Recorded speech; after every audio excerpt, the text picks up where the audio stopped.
So if you haven't been keeping up with all the leaks and rumors lately about the iPhone 15 and 15 Pro models, then don't click away, because in this video we're going to quickly go over most, if not all, the current leaks and rumors that are going around, which are pretty interesting.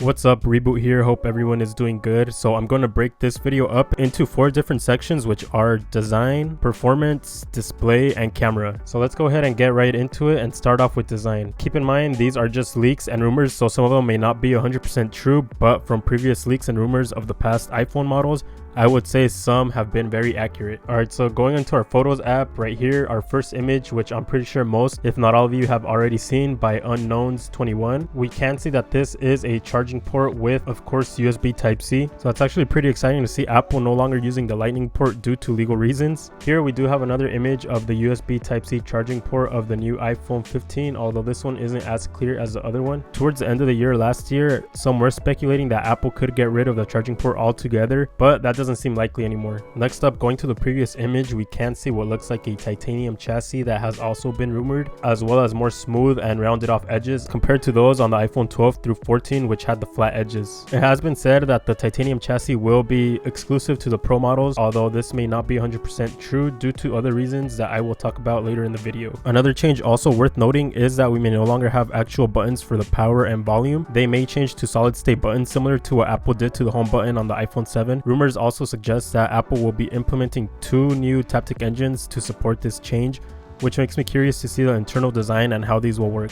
How do you guys feel about Apple changing the buttons? I honestly think they were fine, but I mean, eventually we'll all learn to adapt to all the changes that Apple makes. So one last thing to cover about design is that there has been information about the new iPhone 15 Pro model color, which will be red. Looking at the following image, I think it looks good in red. Personally, my favorite iPhone color has always been the blue on the iPhone 12 Pro, as well as the green on the iPhone 11 Pro. But taking a look at these images, if the 15 Pro does come in red, I would honestly consider getting it, since I was always a fan of the product red color on the previous iPhone models.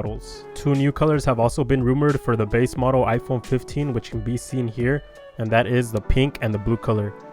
Alright, so next up we could go ahead and dive into performance. According to Mac Rumors, the iPhone 15 base model will be rocking the same A16 chip like the iPhone 14 Pro and 14 Pro Max, while the 15 Pro and 15 Pro Max will be having that new A17 chip. More RAM is also to be expected for the Pro models of the iPhone 15. Another major performance difference that has been rumored is that the 15 Pro and 15 Pro Max will have a upgraded USB-C port for faster data transfer speeds compared to the base model iPhone 15, which will be limited to USB 2.0 transfer speeds.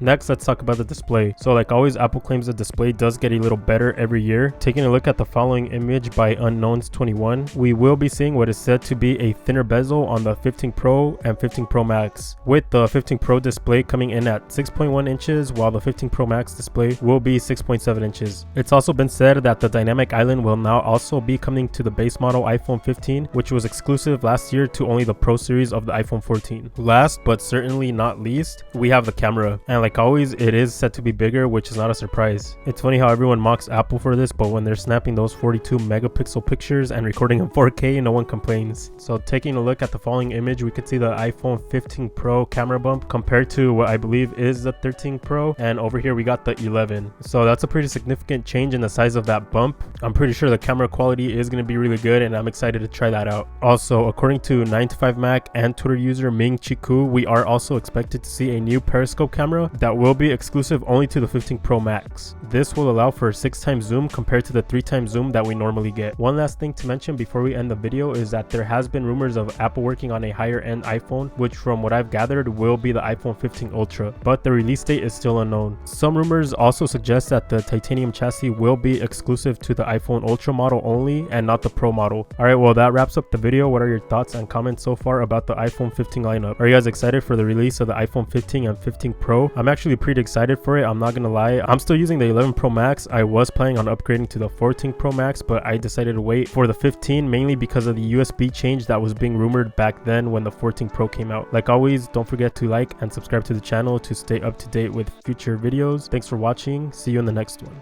Peace.